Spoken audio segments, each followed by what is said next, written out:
pour une analyse franche et convaincante. Yasmine Abdel-Fadel. Cube Radio.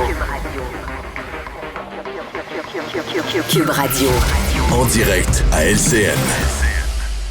À LCN. 14h30, c'est le moment d'aller retrouver notre collègue à Cube Radio, Yasmine Abdel-Fadel. Bon après-midi, Yasmine. Bon après-midi, Julie. Alors, sondage léger québécois, il y a plusieurs éléments intéressants. D'abord, le PQ est toujours en tête. La CAQ a freiné sa descente. L'appui à la souveraineté stagne, même légère diminution, 54 pour, 35 contre. Et la cote de popularité de Denis Coderre est sérieusement plutôt le contraire, hein, Julie? Comment? Pour la souveraineté, le contraire. Fait 35 pour. 54 qui sont contre, 35 pour. Et Denis Coderre qui est en baisse sérieusement. Tu veux commencer avec quoi, Yasmine? Qu'est-ce qui t'a interpellé? Écoute, tu me donnes l'embarras du choix. Commençons par les intentions de vote. Les intentions de vote, on voit qu'il y a des hémorragies qui commencent à être arrêtées, là, notamment de la CAQ et de Québec solidaire. Les deux étaient en difficulté dans les intentions de vote des sondages précédents. On voit que la CAQ reprend du poil de la bête. On finit avec 3 points de plus que le sondage d'il y a un mois. Et Québec solidaire qui reprend 2 points, alors qu'il commence à sortir d'une crise existentielle interne. Ça, c'est les bonnes nouvelles pour la CAQ et Québec solidaire. Parti québécois, ça fait plusieurs sondages de suite qu'il plafonne. Il semble plafonner à 32 Est-ce qu'ils vont être capables de maintenir aussi ce 32 au sondage de septembre? Parce que là, celui-là va être déterminant. Tout le monde va se jaser pendant l'été. Là, c'est là où ça va se cristalliser ou changer d'opinion. Évidemment, pour les libéraux qui n'ont pas de chef, il y a toujours cette diminution, monte de 2, descend de 2, fait qu'ils sont toujours au même endroit. Finalement, ils sont toujours mal pris et dans une position qui est très difficile, notamment avec un 6 chez les francophones. C'est vraiment catastrophique pour les libéraux. Et on voit que le Parti conservateur du Québec, il est aussi en difficulté avec 10 il perd 2 points. Ça ne percole pas. Alors qu'Éric Duhaime est relativement souvent dans les médias, ça ne percole pas chez l'électorat. Donc, il y a très peu de changements. Il y a plutôt des bonnes nouvelles pour ceux qui étaient en crise, soit la CAQ et Québec solidaire. Oui, parce que c'est une assez bonne journée, même pour le PQ qui demeure en tête. Assez bonne journée pour la CAQ, le PQ, Québec solidaire aussi, là, en fonction de ce sondage, bien sûr, avant la fin de la session.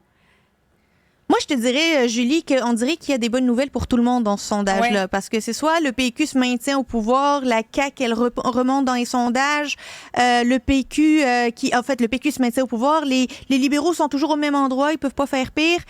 Québec solidaire sort de sa torpeur. Mais même les libéraux, même si les intentions de vote sont pas bonnes, le fait que Denis Coderre, sa balloune dégonfle, là, je pense qu'il y a bien des militants libéraux qui sont contents, pareil, de ce sondage-là, puis qui disent que c'est un bon sondage. Parce qu'il est quand même passé de 27 à 12 dans les intentions de vote auprès des électeurs libéraux. C'est quand même énorme. Est-ce que c'est l'arrivée de nouveaux joueurs, nouveaux noms qui fait en sorte qu'il y a un choix plus grand que juste Denis Coderre ou Fred Beauchemin? C'est assez particulier aussi de voir que Marc Tanguay est à 30 lui qui veut pas y aller.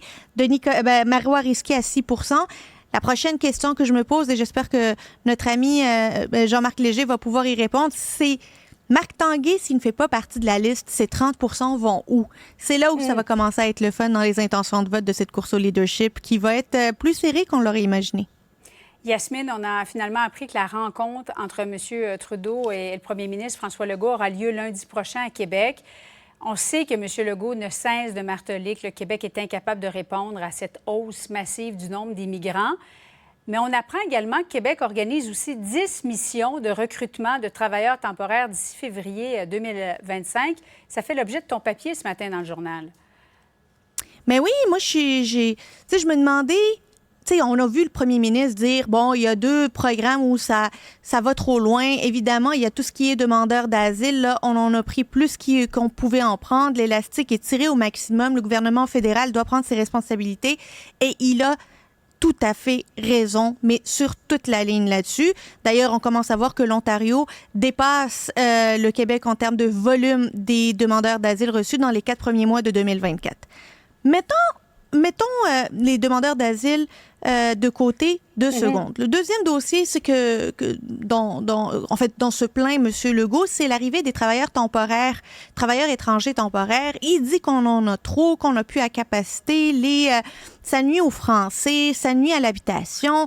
Bref, tous les mots sont là. Le problème, c'est que Québec va en chercher. C'est le gouvernement du Québec qui organise d'ici février 2025, 10 missions de recrutement pour les entrepreneurs, les emmener là-bas dans différents pays, trouver du monde pour leur donner des permis de travail et de les ramener ici. J'ai l'impression que les bottines ne suivent pas les babines, qu'on tient un double discours. On nous avait promis d'en prendre moins et d'en prendre soin. Finalement, on a juste stabilisé le nombre d'immigrants permanents, mais on a fait exploser le nombre d'immigrants temporaires, notamment des travailleurs temporaires. Je pense qu'il y a un certain devoir de cohérence, ou à tout le moins d'explication de la part du gouvernement en ce qui a trait à ces missions de recrutement international. Yasmine, merci beaucoup. Bonne fin d'après-midi à toi. Au revoir. Salut, à demain.